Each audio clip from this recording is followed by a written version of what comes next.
Let's Talk Money. I don't have your money. I know I'd be a lot happier with some extra cash. Is this about money? Obviously, this is all about money. Oh, man, we got bills to pay, buddy. With practical tips and a focus on Scripture, Let's Talk Money. With Dave and Reb. From More Than Enough. Real conversations about money for real people. Let's Talk Money. Are you ready to talk money, Reb? I am. You say that with such vigor and vim. Because I have commented on this probably every show, like for the last 6 weeks, because when I ask that question, you're just like, I can't wait to get going. I just can't wait to do it. So I hope as you listen in, you're as excited about listening to the show as Reb is about sitting here next to me talking about the show. So yeah, I am, because Brent's back. Yes. Woo. yes. So are you going to introduce Brent? Yeah, Brent Vandermeer from Crosspoint Financial. And occasionally during the year, if you listen to the show, his business sponsors shows. Today, NotMine.ca and the folks at Financial Discipleship are our sponsors. So they've been really generous with the podcast this year, and we're really grateful to them.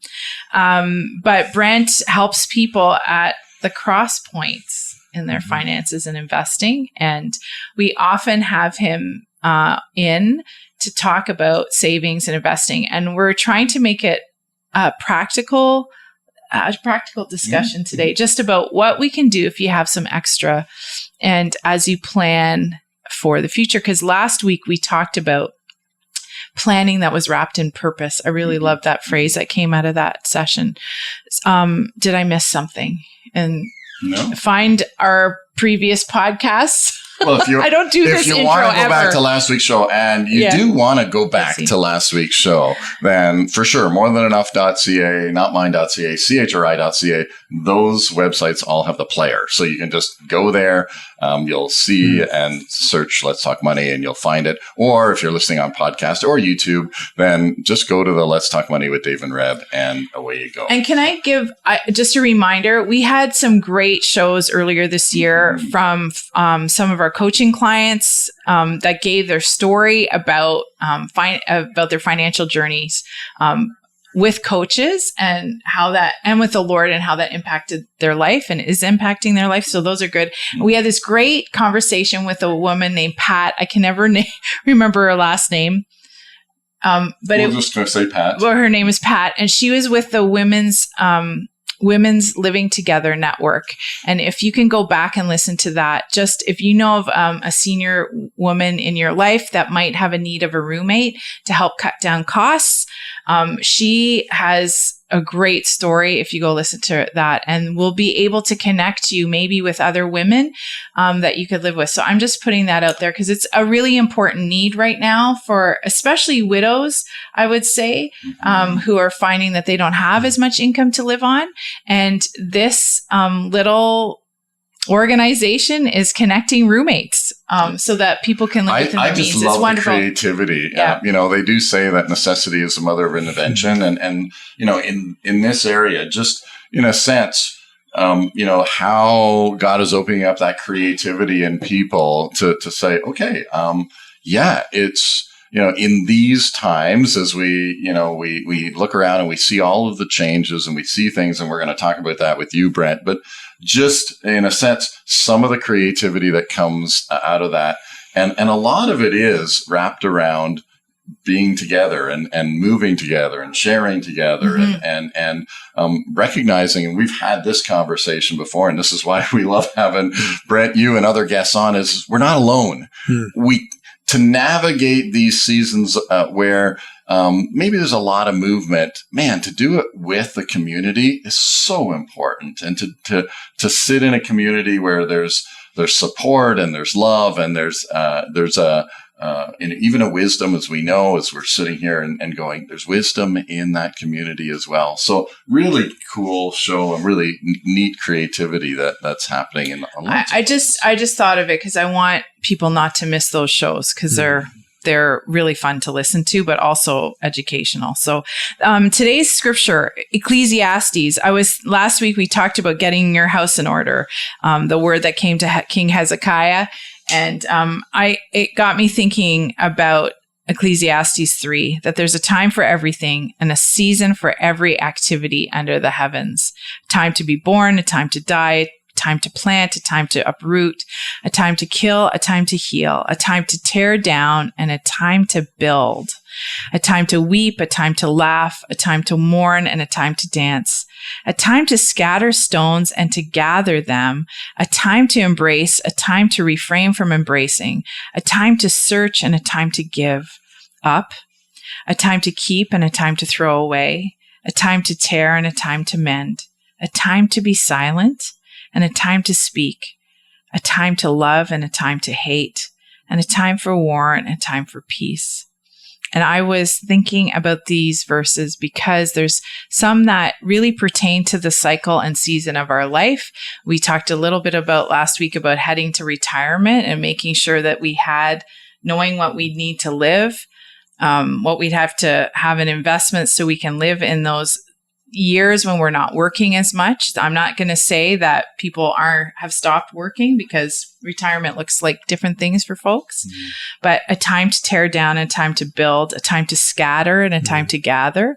I was thinking of the verse where in Proverbs, you guys talk about it around investing all the time. You scatter your something. Cast your bread upon the water 7 times, right? And then it comes 7 ways. in 7, right? Because it comes back. So that's the premise for investing in different spots. Mm-hmm. I was thinking about that when gathering, because there's a time in your retirement years that you're going to gather a little bit of the, hopefully the work your money is done in your investment portfolios, right? Mm-hmm. To live on. So anyway, I thought that was a really interesting application to what we're talking about today. Just to summarize last week. Yes, save. Be wise, get some wise counsel around you, but have purpose for your savings and your investments.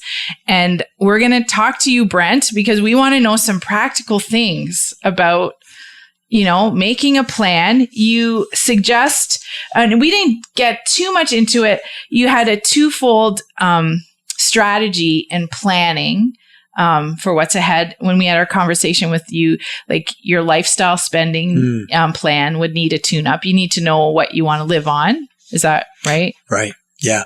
Yeah. We talked a little bit about that last week, saying like, how much are you going to live off of, and really getting a good picture. And that's what you guys help a lot with your clients about, figuring that out, and including the sporadic things that don't come all every month, like buying a car every 5-10 years, or travel, or home repairs, and all the things that might not happen. But figuring that out to say, do I have enough now? Can I reasonably stop or slow down my income earning and live off of what I've stored, but also the other part of that, I find a lot of people aren't prepared to understand how they're going to spend their time when they decrease what used to take up a big chunk of their day.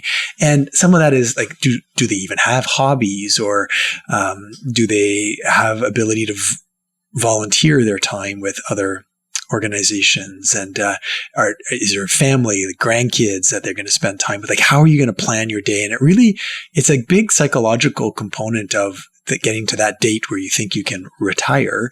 If you're not, it's not just the money side, it's the time, and how is my life and what are my days going to look like is a big part, because it really involves redefining your purpose in a way too, right? That a lot of people's identity has been built up in their vocation, right? And so rethinking that and getting prepared, you have to spend some time, quite a bit of time, I would say, to do it well, thinking about that too.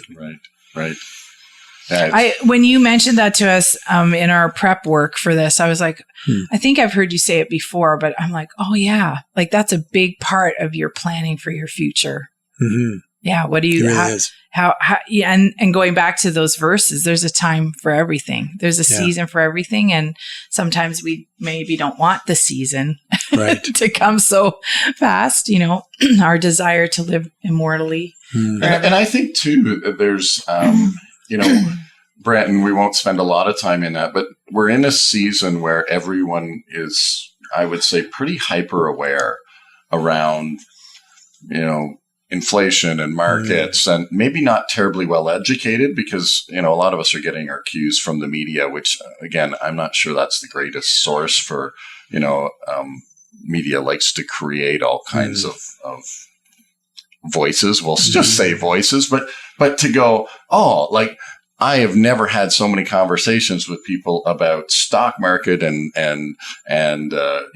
Bank of Canada prime rate and versus the overnight rate and how are they different? And, all of these things where you're like, nobody cared about those 3 years ago when the interest rates had been stable for 15 years. And we, in your world, certainly the markets have moved and shifted. And this is not the first time in history where we've seen this volatility.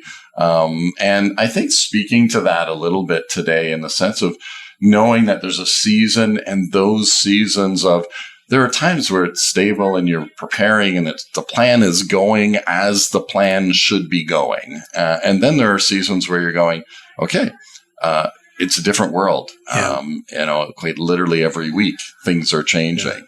Yeah. Well, I mean, if I could just, I have a feeling you used the word stable, but you actually probably meant to use the word declining and low.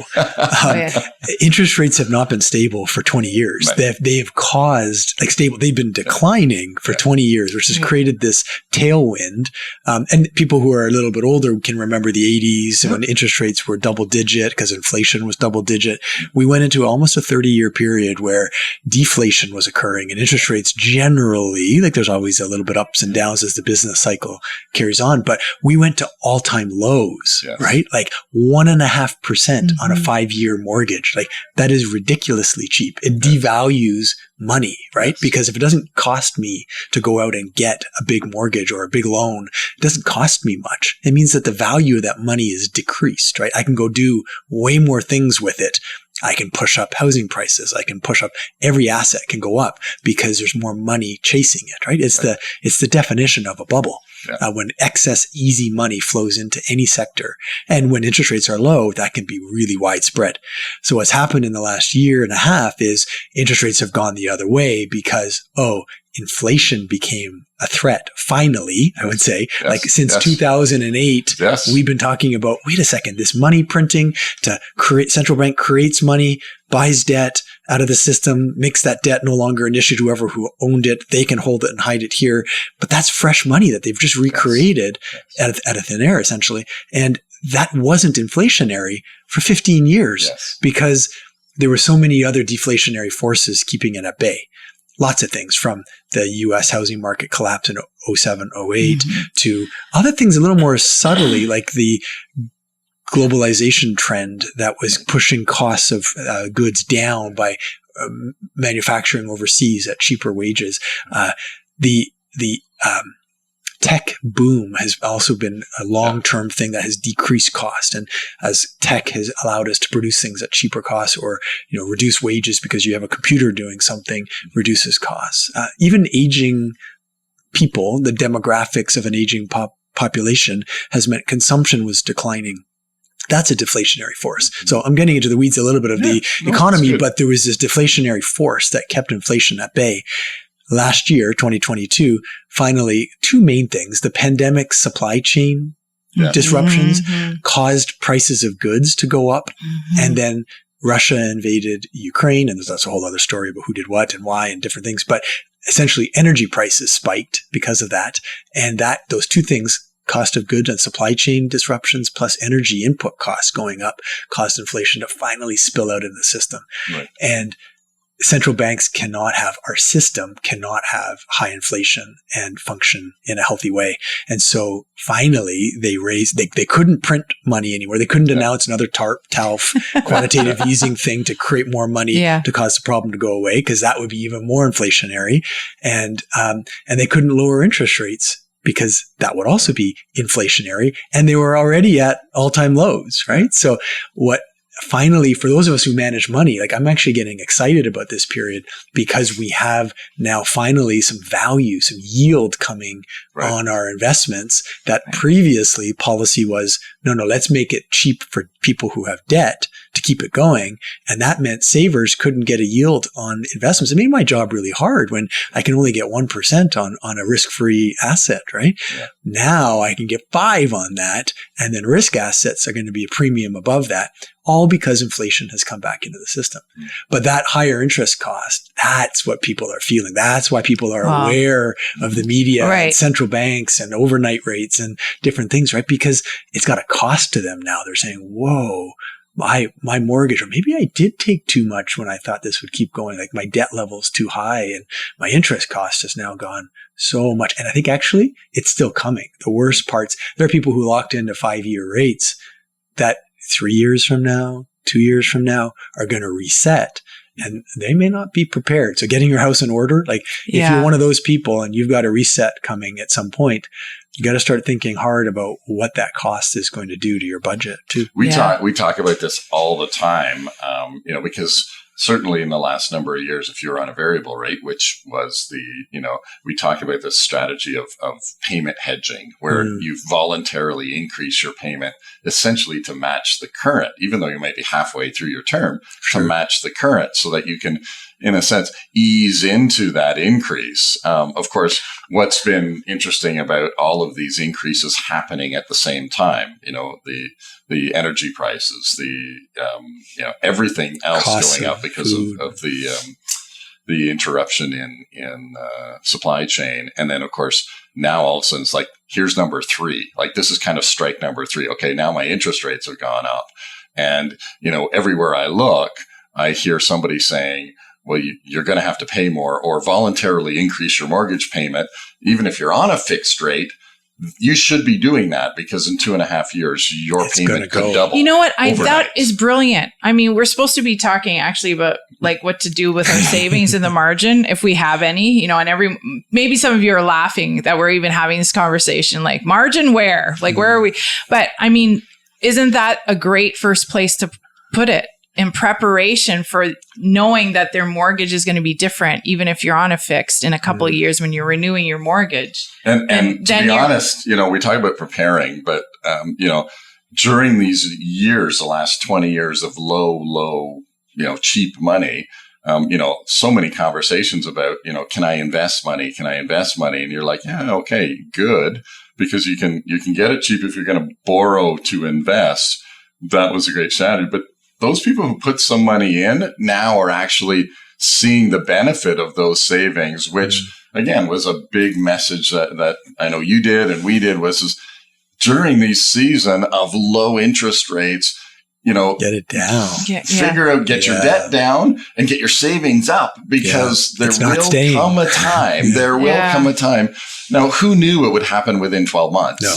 Nobody really anticipated that. Right. But then again, this is, again, those that were preparing ahead and planning ahead and saving ahead, they're going to realize, as you said, Brent, now my investments actually are comparatively, for sure. I can have a safe investment pulling 5%.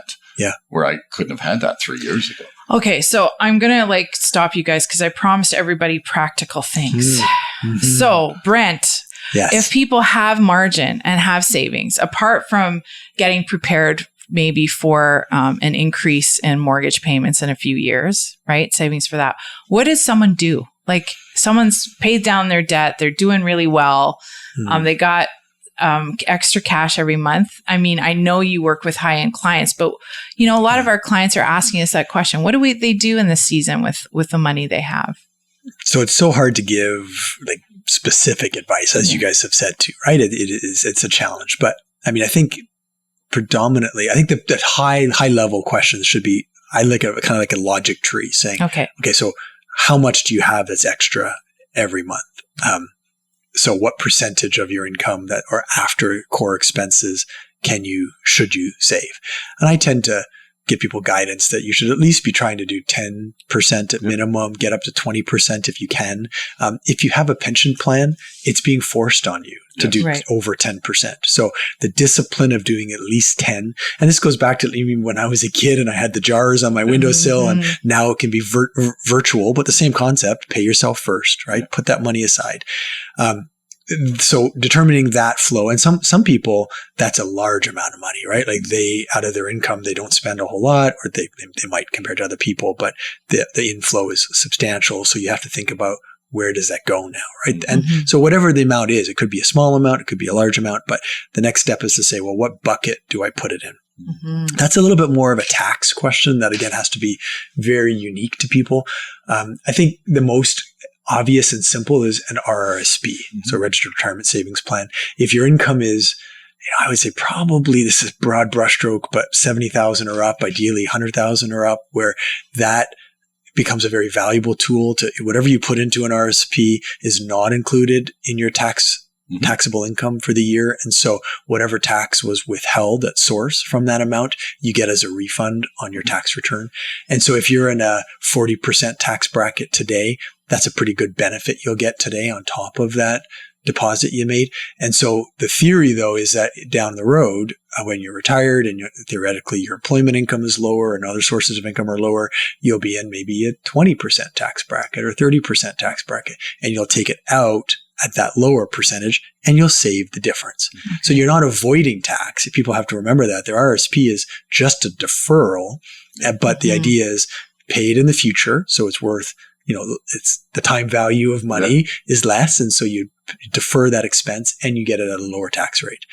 So that's probably a first spot to put at least some money if you're in a slightly high enough tax bracket today. If you're in a low tax bracket, it doesn't make any sense to put it into an what RSP. do? Go to your bank and say, I want to start an RSP thing, or? Yeah, so many options on Don't that, swear right? like that, Red. Listen to last week's show. There was a good recommendation on a book. And, Investing for Dummies, you mean? Yeah, at the end of the day, where you go, I think what I like to say is invest with advice, right? Okay. If that's, there are different philosophical ways of thinking around investing. And so you have to find someone who you align with in that sense.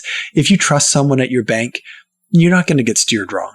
Our business, CrossPoint, exists because we think there's a better alternative than banks. But so I tend to not like that approach. But for most people, it's easy, it's simple. You'll buy a mutual fund. It's, there's a diversity of investments inside of that. And you're not going to get steered totally wrong, right? So it's good. But you have to understand your risk tolerance and your time horizon and what's appropriate. To those who really want to engage in investing, to me, you surmount sort of some of the behavioral risks and the biases. Like when you roll up your sleeves and actually do the work at saying, what businesses do I want to own directly in my investment account, whether that's an RSP or a TFSA or excess beyond that. Say you've maximized your TFSA, then you put it into a non-registered investment account, different tax consequences to each type of investment bucket. But depending on the institution you're with, there's no limit on what kind of investment you buy inside of each bucket. I find a lot of people think, I'm going to go buy an RSP or I'm going to buy a TFSA. Doesn't really make any sense, actually. It depends. Some people think that because at the bank they said, a TFSA is just a savings account you put, and that's not true. With a firm like us, a TFSA is actually where we suggest, if it's appropriate for the client, to put their most aggressive investments inside there, because if that one doubles or triples over time, it's a completely tax-free gain versus saving tax on a low amount of interest because you put it into a savings account. Like I'd rather shelter the capital gain than save a cup of coffee or two in tax on interest income that's quite low, right? So how to do that is important. But then I would say figuring out what kinds of businesses should you own and understanding them. And if you have the capital, you could hire, it has to be enough capital to hire someone, right? Because there's a cost to hire an advisor. But working with a trusted advisor to do that work. And a firm like ours, that's really what makes us different is in-house, we do the research and we understand the businesses. We run dividend discount models and DCFs and different, tons of work going with analysts to say, why are these businesses worth owning? What's their growth rate, their free cash flow, their debt levels, their bottom line earnings growth, like all the fundamentals that say, we like this business for these reasons. And then we monitor and say, like, is it above our valuation estimates? Should we be trimming? Is it below? Should we be buying more? Or are there other investments across the various sectors that are now looking more attractive and should replace it? That kind of work helps you. And that's an advisor, like when you have that kind of money. I think, if I can pick up on something as we come to the end of the show, though, Brett, because you said a number of things that I think are really important to just highlight. So number one that jumped out at me is that, this is your money. It's your responsibility. Whether you go to a bank or an advisor, that's a personal choice. But in the end, it is your responsibility to manage that money. So make an effort once a year. If you're working with an advisor, if they're good, they're going to call you and they're going to say, let's sit down once a year and make sure that we're adjusting your investments to match the changes that are happening. We talked about changes. If you're working within a bank, and I agree, my observation has been you invest today and nobody really is going to come back to you and say, oh, I think we should change. They're not really managing it for you. You need to take that responsibility and you need to say, okay, what am I going to do? Do I need to do a change? And then investing with advice for the moment that we are going. And do I respond to these markets or not? Or, how does that all work? Because there's a lot of movement and there's a lot of change. And as we say, currency and money, there's movement there just in the words, right? Yeah. So I wanted to highlight that to really say it isn't a set it and forget it thing when we talk about saving and investing. It really is. You need to spend some time managing it over the course of a year. Maybe you do it every quarter, or maybe you do it every 6 months. And that might just depend on how much and all of that. Or maybe you only do it once a year. The frequency, I would say at least once a year. Right. But you also don't want to be terribly myopic and do it every day. I mean, that's a whole different Although Brent might. Well, you do, but in a professional sense, not a, oh my gosh, I'm going to sell this and buy that. I'm moving all over the place. Like we have, I guess maybe what we're saying is, as you learn more about investing, you have to develop your philosophical view of it. Like, how do we invest? Am I going to be an individual business holder? Like I buy businesses, I own them for the long term, shares of that business. Am I a passive, low cost, own an ETF that just has the index or a filter of the index and I'm going to leave that and forget about it? Yep. Am I a mutual fund person where I'm hiring someone else to do that work? Like all those questions. Am I a growth investor? Like for businesses that are going to double or triple, they may not be earning money now and maybe not be, positive cash flowing, but I think they're going to become big. Or am I more of a stable, free cash flow, dividend, kind of quality metrics? Like how do I invest is a secondary part that you really will have to figure out how you implement it, right? I know. And I just sit and listen to you guys and I just want someone to do it all for me and I don't ever have to think about it. But that is not the way that we have responsibility with what God's given us as stewards. So there are a lot of shows that we've done with Brent in the past. I'm in the show notes. I'm going to have a link to a questionnaire Brent gave us years ago about how to interview an advisor for your own purpose. If you want to find an advisor that would line up with your own philosophy around money, and go back and listen. Just go to morethanenough.ca and Google or put Brent's name in, and you're going to get all his interviews that we've done where he's talked about investing over the years. So. Well, it's time to wrap up. Thank you, Brent, for being here. Way too much information, and in the sense that we could do another 3 shows that just come out of the 2 we've just done together. So thank you for being here. It's a pleasure as always. Yeah. Thank you. And join us next week when we talk money. Let's Talk Money is a division of More Than Enough Financial Fitness, where God is transforming hearts and bringing hope for today and freedom for tomorrow. For more information or to comment on today's show, please visit morethanenough.ca.